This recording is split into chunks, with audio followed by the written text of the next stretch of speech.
Hello, everyone, and welcome to today's session Unleashing the Beast Exploring AI Generated Attack Vectors. I'm Shilpa Goswami, and I'll be your host for the day. Before we get started, we would like to go over a few house rules. For our attendees, the session will be in listen only mode and will last for an hour, out of which last 15 minutes will be dedicated to Q&A. If you have any questions during the webinar to organizers or our speaker, use the Q&A window. Also, if you face any audio video challenges, please check your internet connection or you may log out and log in again. Our speaker for today's session, Dennis Houchin.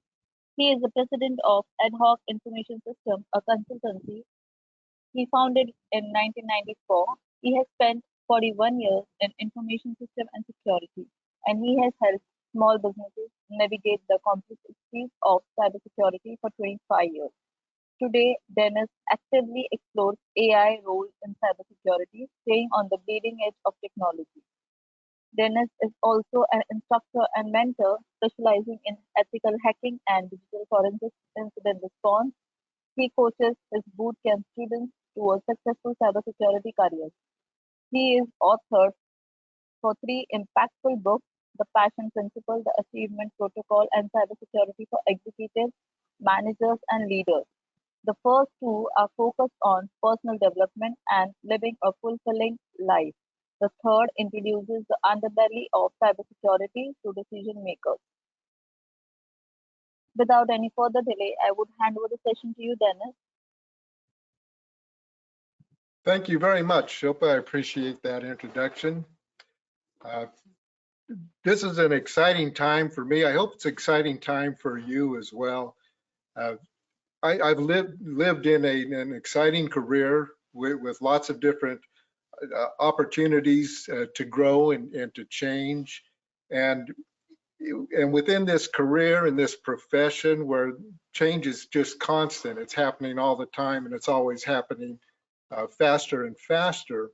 This past year, almost a year exactly, the change has been so exponentially ahead of where I ever thought it would be, that this is really an exciting time, an exciting opportunity for growth, and also a perilous time because we're not the only people who are able to take advantage of all of these advances that are happening.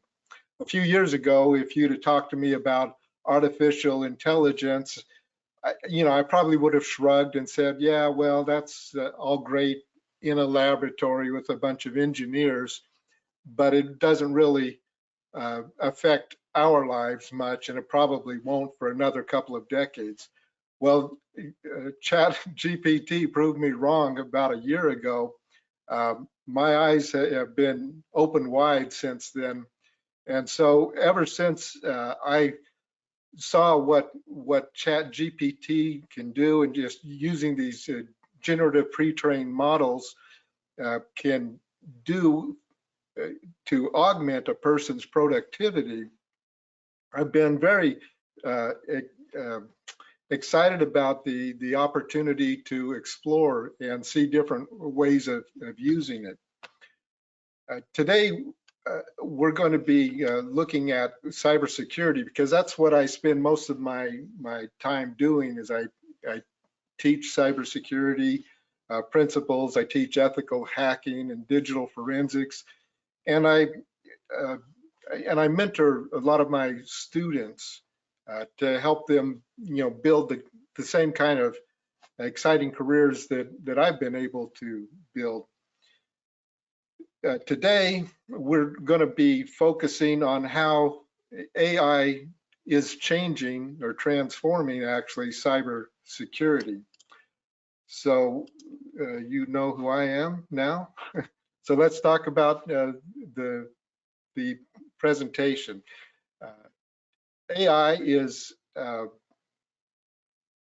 the power behind AI, the power for it to do very similar things that humans can do, but to do it at so much faster speeds than a human could possibly do it is really changing the way that everything works. It's changing the way all of the productivity apps in your office work. It's changing the way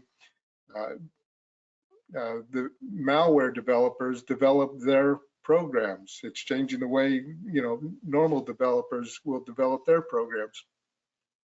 It's just causing a huge revolution within in the world, not just in a particular industry, but there's no place where AI is not going to reach.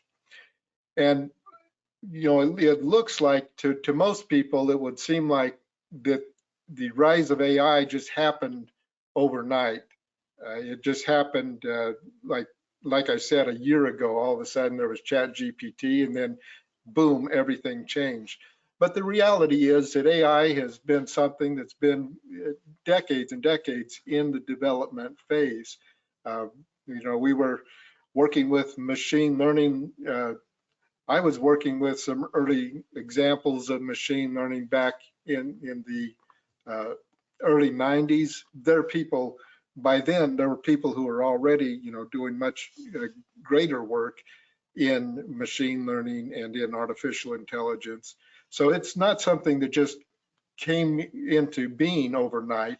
It's taken a long time, but like most things that appear to be overnight successes, it took actually decades to develop it and to create. But now it's here, and now we're going to see some fundamental changes that relate not just to technology fields, but every field, every industry is going to be touched and in most cases improved by the advent of artificial intelligence. We have the malware developers, of course, are out there. They're working furiously trying to figure out ways that they can use this in order to assist them in their attacks. And there are also people on the other side who are working furiously to figure out how they can use AI in order to bolster their defenses. And the good news is AI can definitely help us bolster our defenses. The bad news is it's just as easy for the malware developer to use AI to improve its attacks. So even, this has been a cat and mouse game ever since 1971 when the first virus was created. A guy named Bob Thomas created the creeper virus in 1971. Now, I don't know, I don't have the audience demographics, but I'm guessing a lot of you people weren't born in 1971. So viruses have been around a long time. This creeper virus, if I can just take a short aside here, the creeper virus was something that Bob Thomas wrote in order to prove, it was a proof of concept. He wanted to prove that a virus could spread from computer to computer and demonstrate that there was a security issue that needed to be dealt with. Back then, CRTs were not something that were common. Most input-output on a computer was done through a teletype machine. So you sat at a giant keyboard and you typed in the things that you wanted to say, and then it printed out on this green bar paper we called it. It was 13-inch wide paper. It would spit out, its responses to you. Well, when this virus got released, it started just printing out a simple message that says, "I'm the creature, catch me if you can." And it didn't do anything bad. It didn't destroy any data, but it would keep doing that. And it was a complete annoyance that this message would keep popping up.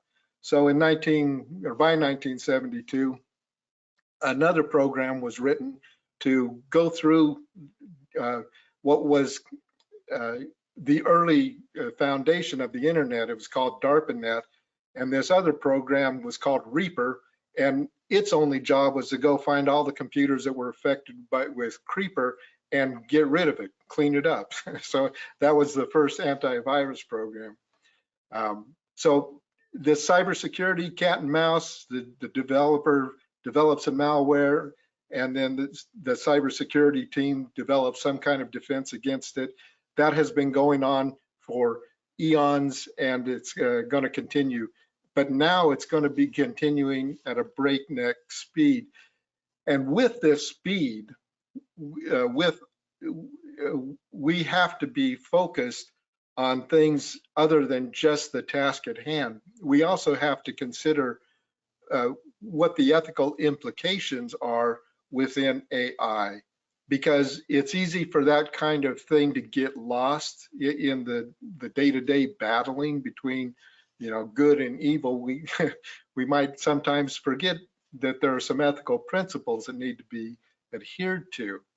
So we will talk a little bit about that and see where that is going in this presentation as well. So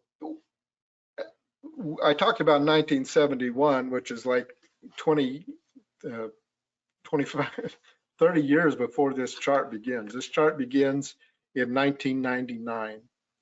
And what this chart is, every plot point is the number of vulnerabilities or potential exploits that were found in computers for that 1 year. So in 1999, there were just over 1,000. Then in 2000, it dipped just a little bit, maybe a couple of dozen, and then went up a little bit more. Let me press a button here. So we have one dip here, and then it goes up, and it goes up a little more, and then it comes down. We got another dip right here, and then it goes up, and then it comes down. And so now we are at this point, we have hit what seems to be a maximum of about 7,000 in 1 year, and then it drops way down. Didn't see much activity for a couple of years, drops down again, and then it starts going back up. And it goes back up even further. And now at this point, we're about 9,000 a year, and it goes up, except for this one little anomalous dip, it goes up consistently from there. So here we started 2023 at this point, and 2023 ends on this line. Now this was done a couple of months ago, so it is completely out of date. At the time this graph was drawn up, which I believe was in August or September, they were thinking that there were going to be 200,000 vulnerabilities or more by the end of the year. They were projecting that number out. As of today, there are over 208,000 right now, and that's probably going to go up close to 209,000 by the end of the year. So that's total for the entire year. Our 2023, we have already gone and collected 26,000 new viruses, and it's going to be at about 28,000 by the end of the year. So our 2023 line is going to look something like that, and 2024 is going to go up straighter, and it's just going to keep going up and escalating. So that's why we have to continue working. Oh, and by the way, all of these old ones out here, these old things that were discovered, they're not gone. They're still out there. They're still used. In fact, that's one of the interesting features about cybersecurity, about programs and program flaws and program bugs, is they never go away. Today, we are writing programs to counteract bugs that were written back in the 1970s. The buffer overflow, for example, has been around since programming languages have existed, and it is still a common attack vector that is exploited in order to compromise machines. So these problems, it's not like you can solve a problem and then move on and work on something new. You're always combating the same problems. You just have more and more of them to combat. So that's why the AI is actually a good thing for cyber defenses, because we need it, even if the malware folks weren't using it, but the malware folks are using it. And so we have people developing malware in ways that make it so much more effective. One of the ways that it's made more effective is by making it more adaptive and more evasive. And what that means is you can put malware in an environment, and if it is enhanced with artificial intelligence, it can kind of examine the environment and make changes to itself in order to better fit that environment, so that it doesn't get bounced or clobbered by an antivirus engine or something like that. And it can, evading is when it knows what an antivirus system is looking for, and so it makes sure that it doesn't have those characteristics. That was easier to do, or it was easier to track and to catch an antivirus, or a virus, I'm sorry, with an antivirus engine if you knew exactly what that malware looked like. If you knew that, that you could go to this location in the program and you find this set of bytes, then it was clear that that was malware and you would kick it out. Well, that's signature-based malware detection. And so the malware developers found some tricky ways of getting around that by encrypting the file in different ways. But that really just changed the signature. It didn't really alter the underlying code at all. It just made it look a little bit different. The AI is allowing researchers to go out and actually change the structure of a program, change the way it functions, and allow it to morph into something that is quite different than what the original code might have been. So it can completely change itself and rework itself to make it very difficult to find. That's what it can do on a machine. Once it's been attacked.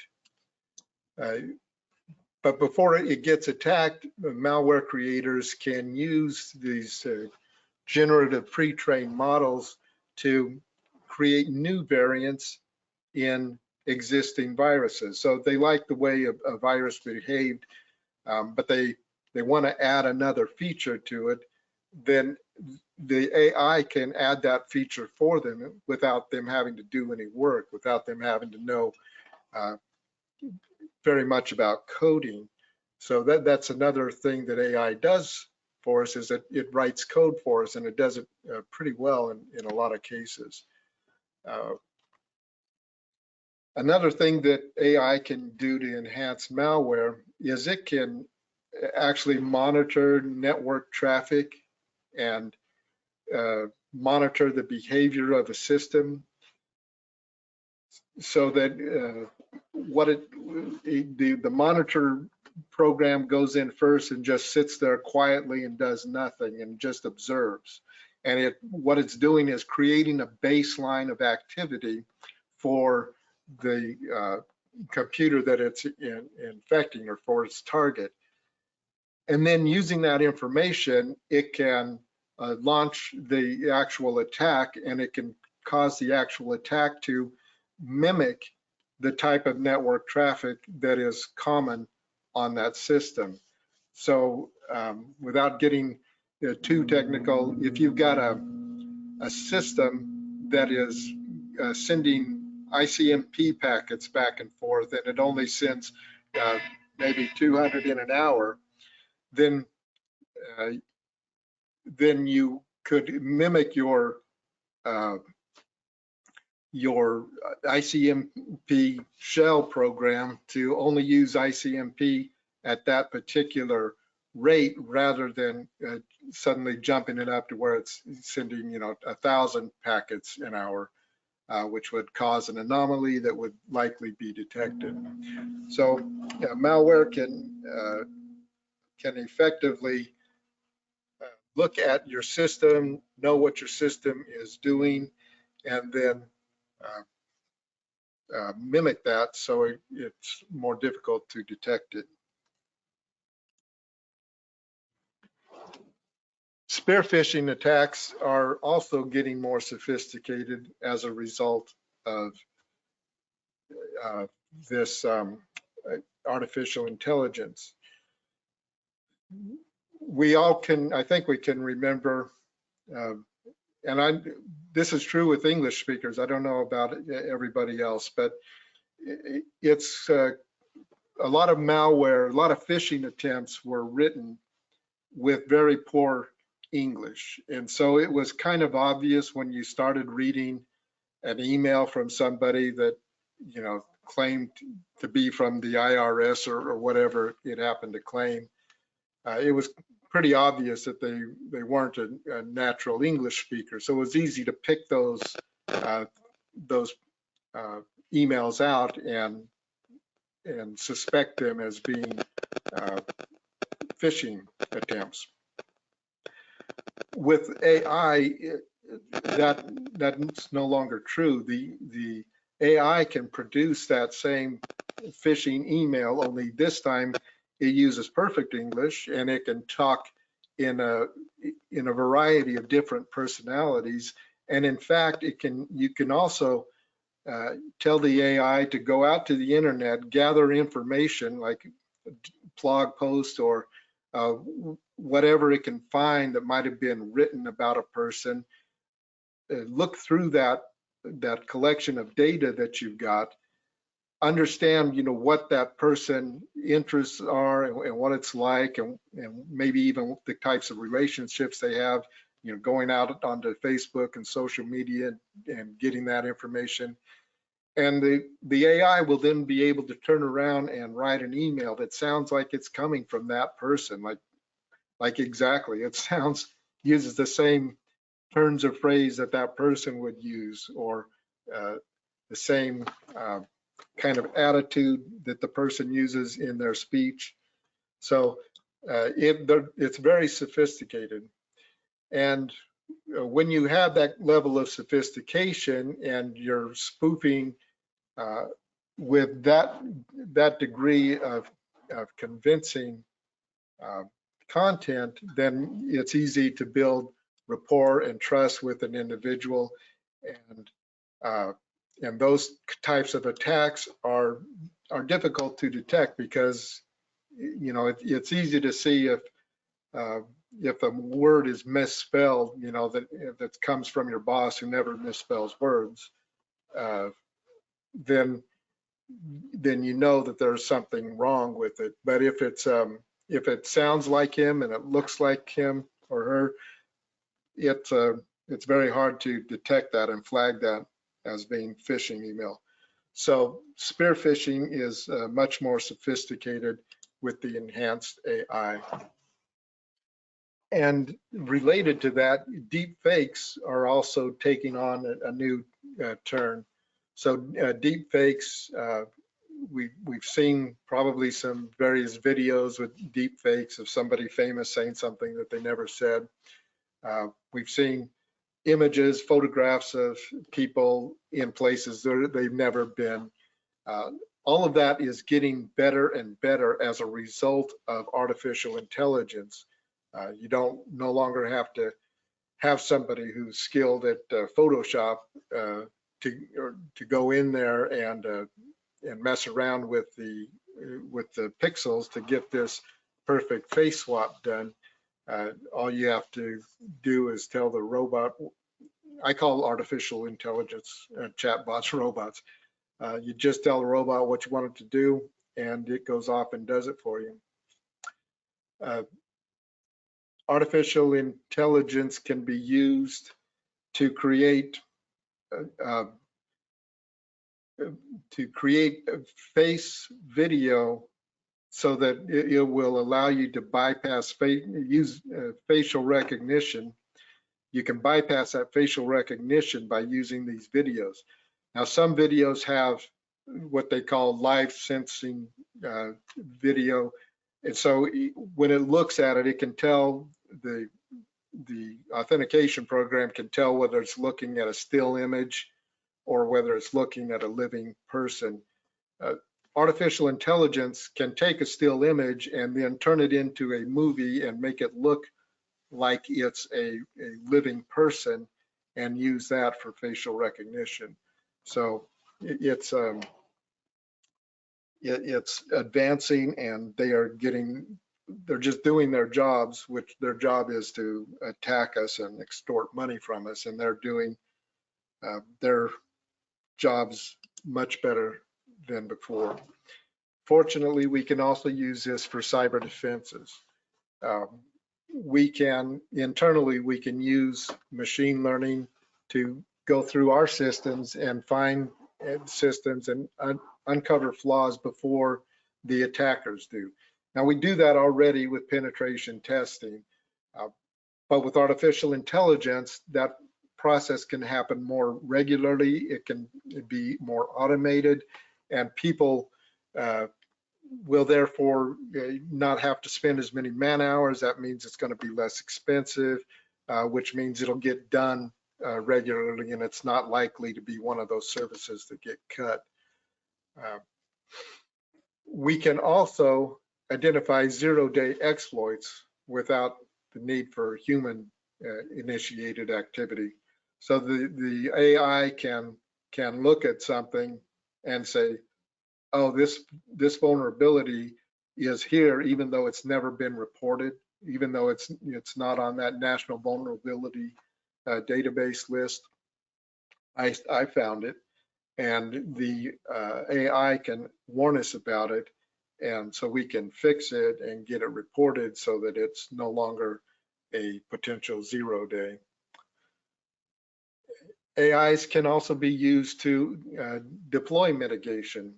So if you, there are some programs out there now that will add rules to a firewall, or block IP addresses or stifle some communication. All of that can be done better, and you can do more of it and deploy mitigation in different ways. One of the ways that you can do that is with deception systems. You can sense an attack and then just redirect the attack to a honeypot, so your system is safe, but it collects all of the information about the attack. Another way that the AI is helping us build our defenses and bolster the defenses is by helping us assimilate all of this data, because we've got hundreds of companies or countries that are out there, and each one of them has their own reporting processes, and it's difficult to collect all of the information that is available, even though all of the information that is available may be necessary to stop the next attack on your company. You don't have to have your business in a company where an attack begins or where an attack is developed. It can be developed in some place in Southern Africa, South Sudan, and it can still be launched against your multi-billion-dollar corporation. And if it's effective, it can earn the attacker millions, and soon it will be billions of dollars that the ransoms are at. Right now, I think we're still in the millions, but that's a very lucrative thing for a criminal to do. AI can identify new variants. They can analyze more data points about a particular attack or suspicious activity, and they can come up with, they can make decisions faster than a human would be able to. And they also, so a lot of you will recognize this as cyber threat intelligence. Our AIs are going to be very good and very helpful in the cyber threat intelligence space, because they can keep track of all this information that we used to have to, spend hours researching white papers and going through websites and looking for this information. Now the AI can do it in a matter of seconds, so that'll be helpful. Here are some of the companies that are using AI in their cybersecurity or in their security products now. This is not an exhaustive list by any means. There are companies like IBM, like CrowdStrike, Fortinet, Checkpoint, Vectra. Those aren't included in here, and they are developing products that specifically use the GPT type engines in order to provide better security. So there's growth both in the malware development. There's also growth in the defense area, which is great. It keeps life interesting. It keeps it exciting.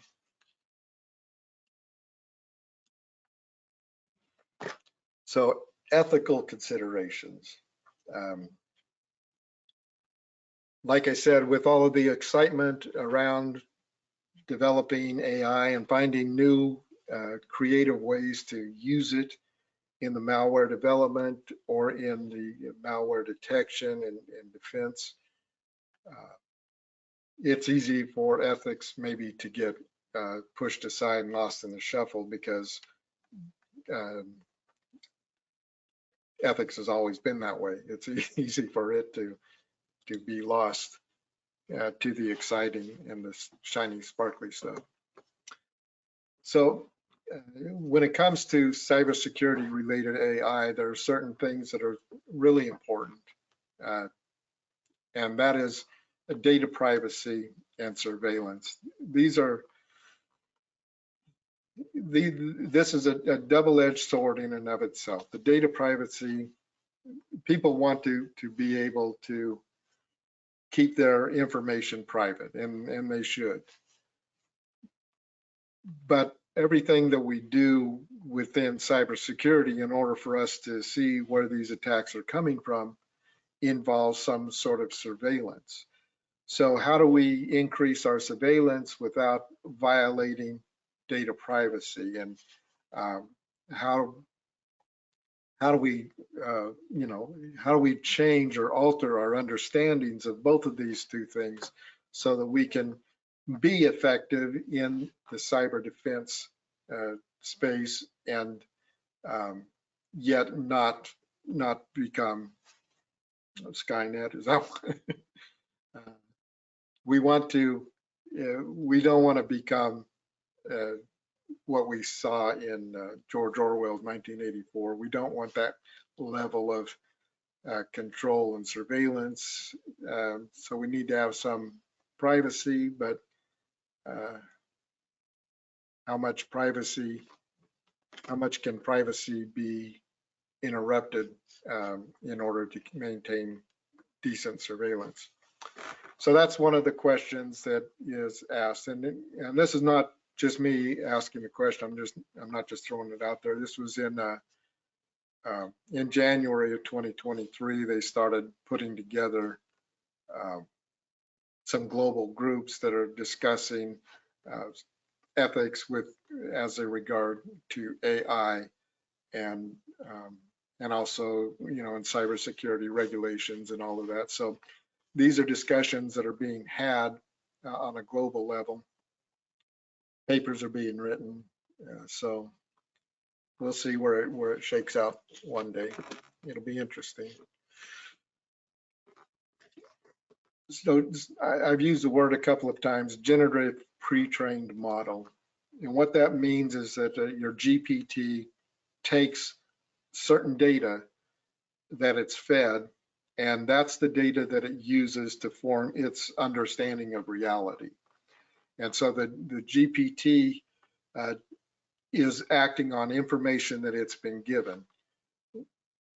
If the information that has been given is biased or has built-in discriminations, then the answers that it's going to give you are going to tend to be biased and discriminating. And we don't want that. We want to get to the level of truth, the highest level of truth that we can when we're dealing with these robots, because they can lie a whole lot better than we can. So if we need to understand what the biases are and the discriminating factors are that are being built into the system, so we can put in effective countermeasures and counter training, and we can make sure that everything is trained properly from the get-go. And the only way to do that is by building in high levels of transparency and accountability in the system, so that everybody can look at it. It's like encryption schemes. The worst kind of encryption algorithm you can have is one that is secret and that nobody knows about. You need to be able to display your encryption algorithm and let mathematicians and other people look at it and analyze it and see where its weaknesses are, so that it can be the strongest possible. And the same is true with AI. We need to open up the hood. We need to let people look inside and see how our AI is working. And we need to be accountable for the decisions we make regarding that. So all in all, that's about my time. I've got AI is going to have an enormous impact in cybersecurity, for good and for bad. We're just going to have to level up and start dealing with things on a much more energetic level, I think.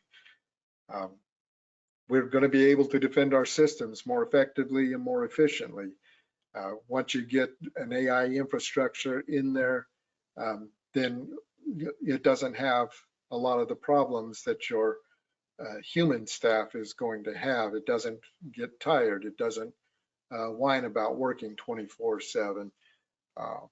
So you have a much more productive defense coordinator if it's coordinated by AI.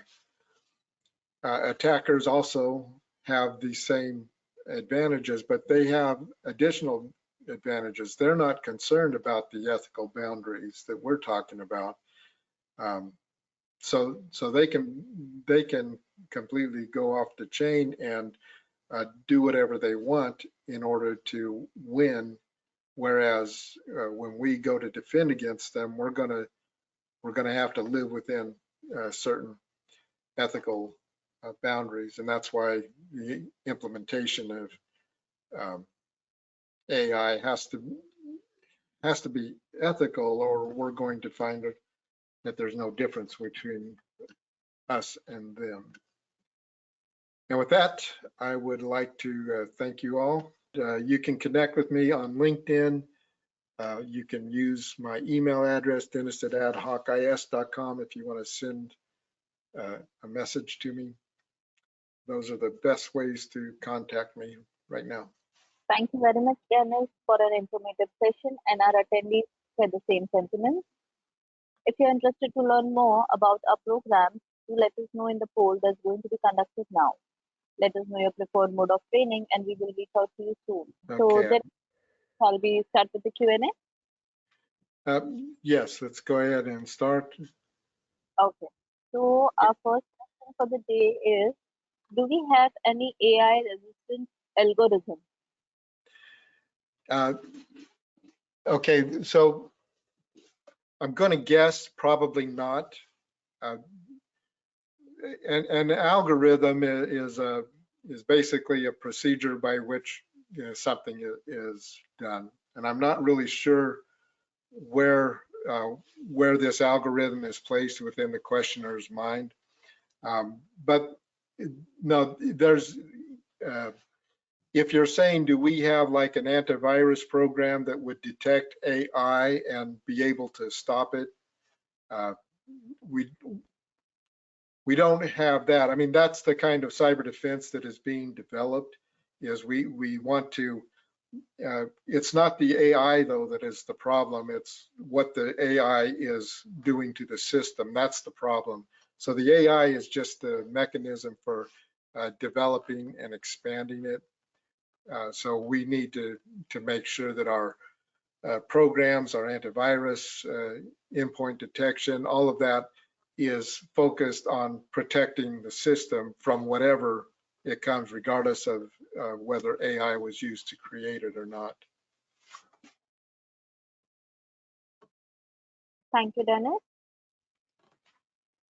Our next question is, what is the primary motivation for AI attacks?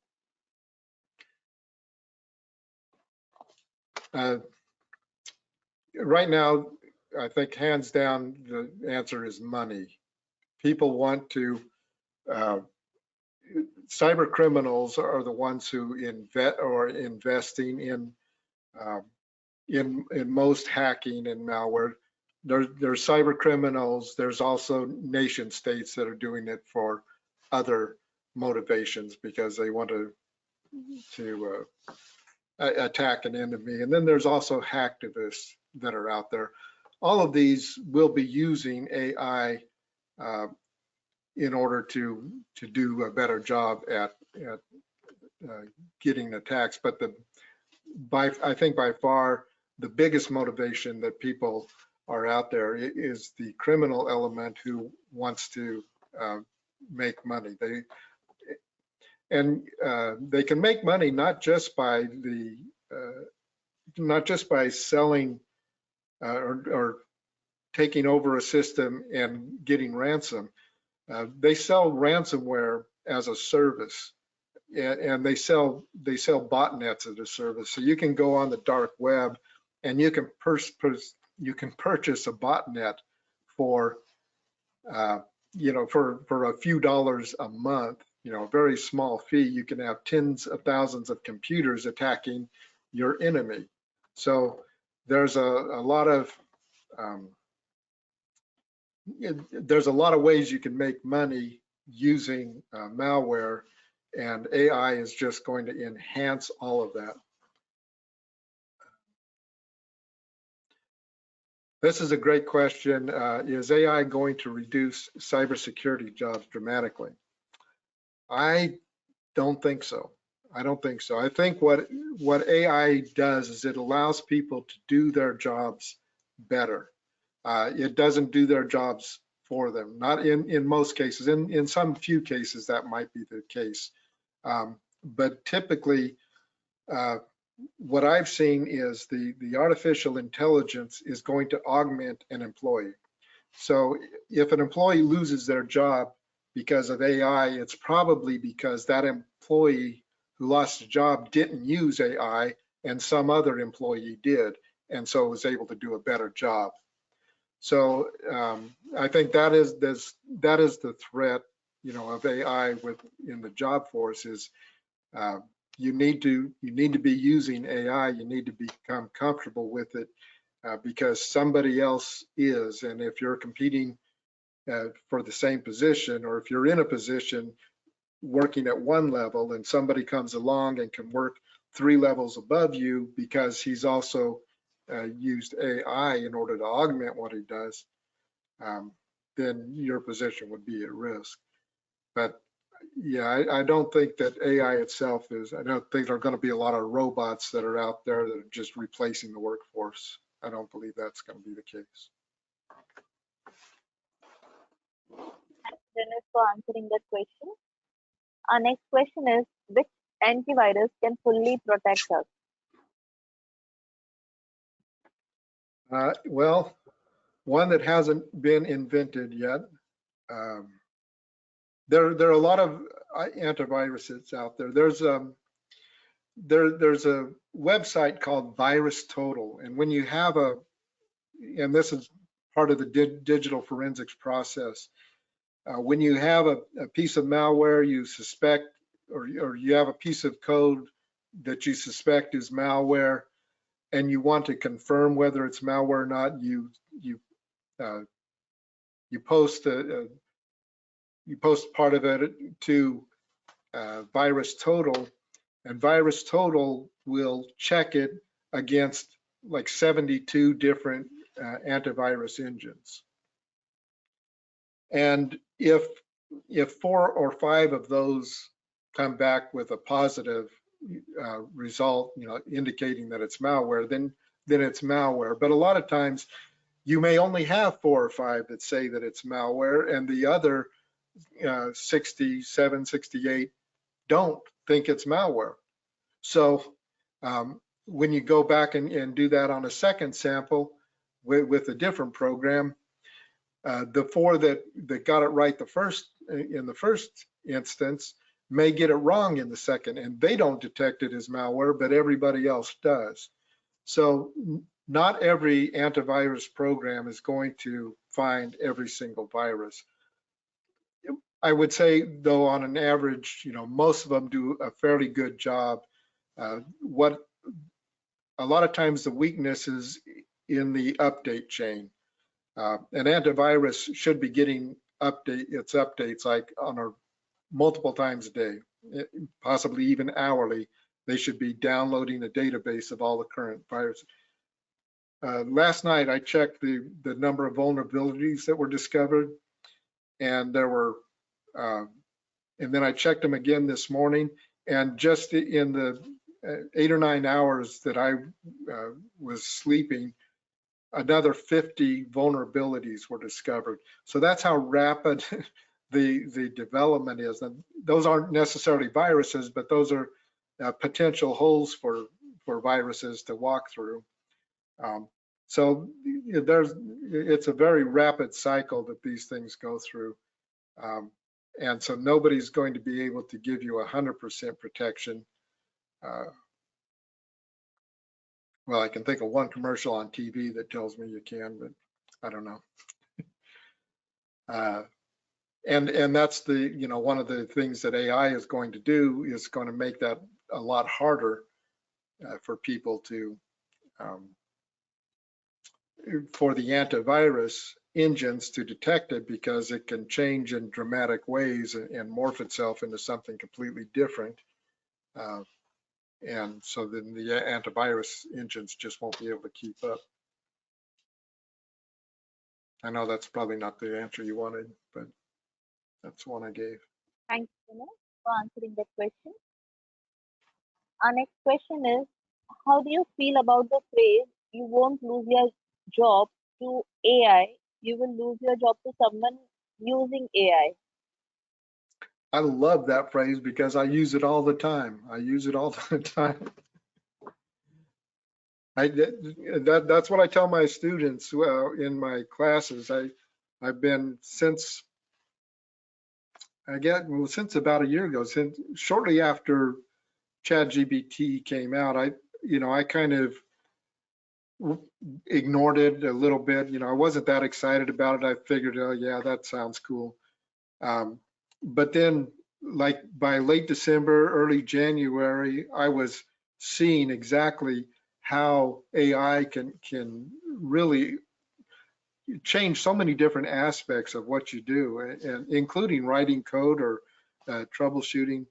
So that's exactly the way it's going to go in my estimation. You probably won't lose your job to AI, but you will definitely are at risk of losing your job to somebody who uses AI, somebody who knows, who is comfortable with it particularly. So yes, I love that phrase.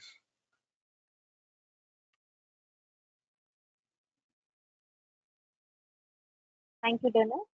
So the question is, there are lots of undetectable malware. How can we protect our system from those malware? Okay, so a malware, you have a piece of code, a program that is doing something, And so what it does is an indication of the malware. So you may not be able to detect it just by looking at the code, by looking at the program, but when you start to see it going through certain directories or certain files and starting to set up routines that will help it encrypt the data on your system, that's how you can detect it. And that's the difference between signature-based malware detection and endpoint detection and response, where it takes a more holistic view of what's happening on your system. So, and you can set up these triggers within your system so that if all, let's say that you normally have so much HTTP traffic, which is just web surfing type traffic running through your network, and all of a sudden you see within the span of an hour that has shot up like 150 times the normal level of activity. Well, that will get not only your attention, but it'll get the attention of some log analysis machine that you've got running on your system, or should have, and that will cause an alert to happen and say this is exceptionally high traffic. And if it's kind of dumb, that's all it'll do. It'll just give you that alert. If it's not dumb, then it will be able to go in and look at that traffic. And if most of that extra traffic is going to one place, it might shut it down or might throttle it and start slowing down the transmission until somebody can look at it. So you don't have to be able to recognize the body if you are recognizing the action that that body is doing. Thank you, Dennis. Our next question is, how are advanced algorithms trained to perform cyber attacks?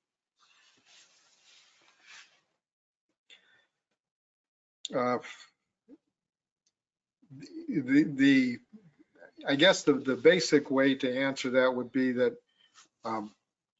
your generative pre-trained model can ingest all of the attacks that have ever been performed. It can ingest all of the techniques that work, to get through certain defenses, and then it can also ingest all of the vulnerabilities for all of the systems that have ever existed. And to build that model may take a few hours, few days, a week, whatever it takes. It will then have all of the knowledge of all of the attacks and all the vulnerabilities, and it will be able to find those. And it may not, depending on the engine, you may just have it find those so that it can tell you what the vulnerabilities are and what attack will work. And then a person can carry out that attack, or you might go ahead and automate the entire thing and just have it carry out the attack. I would say most of the time there's going to be a person involved someplace in there.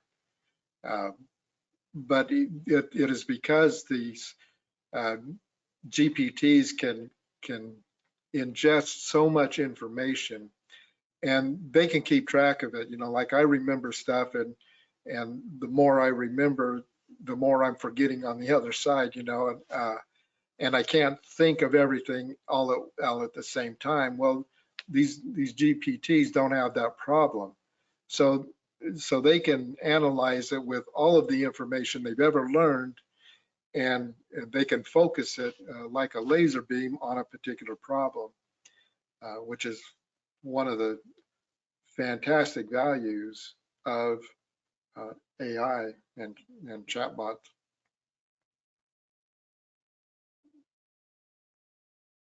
Thank you, Dennis, for answering that question. We will take last question for the day. Last question is, how can we confirm the authenticity of an AI app before installing one?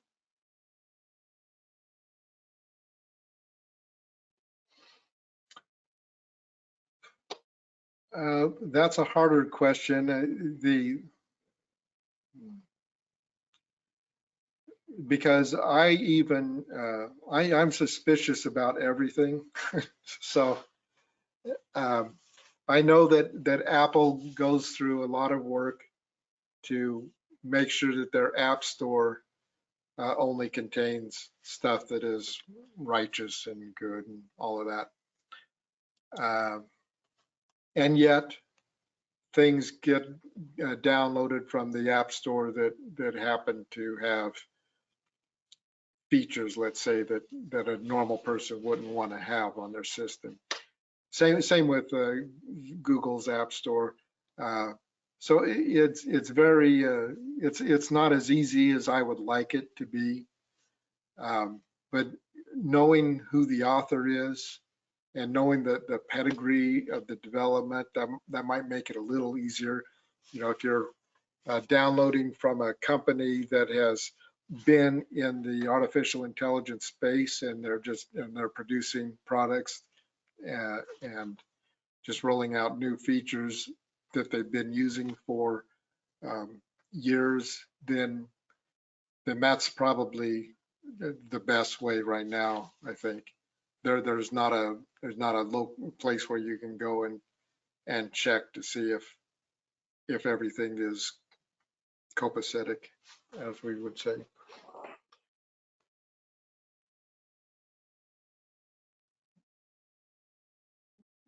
Thank you so much, Dennis, Mhm. for answering those questions and for the great presentation and knowledge shared with our global audiences. It was a pleasure to have you with us, and we are looking for more and more sessions with you. Before we conclude the webinar, would you like to give a small message to our audiences, please? Um, as far as AI goes, don't be afraid of it. Get involved with it. Learn what you can. Whatever job you do, and I can't think of jobs that you do that AI can't help. But if it can't help in your particular job because you've got some weird job, think about how it can help you in your daily life. AI has phenomenal capabilities, and there are a couple. If you follow me on LinkedIn, you will see some of the AI companies that I associate myself with, that I use their products, and uh, there's just so much out there for that the average person can start doing right now today, just to jump into AI and start using it and benefiting from it.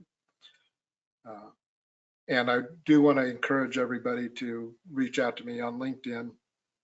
Um, I'm happy to connect with people that are interested in the things I'm interested in. Thank you so much, Dennis, for your message to our audiences. Now, before we end the session, I would like to announce our next Cyber Talk session, Cybersecurity Resilience, the key to critical infrastructure protection. It is scheduled for December 8, 2023. This is an expert presentation by Matthew George, CEO and founder of PG Trust. To register for this session, please do go and visit our website at www.eccu.edu/cybertalk. The link is given in the chat section. Hope to see you all on December 8th. With this, we end the session. You may now disconnect your line. Thank you. Thank you so much, Dennis. Pleasure having you. Have a great day. Thank you for the opportunity. Bye-bye.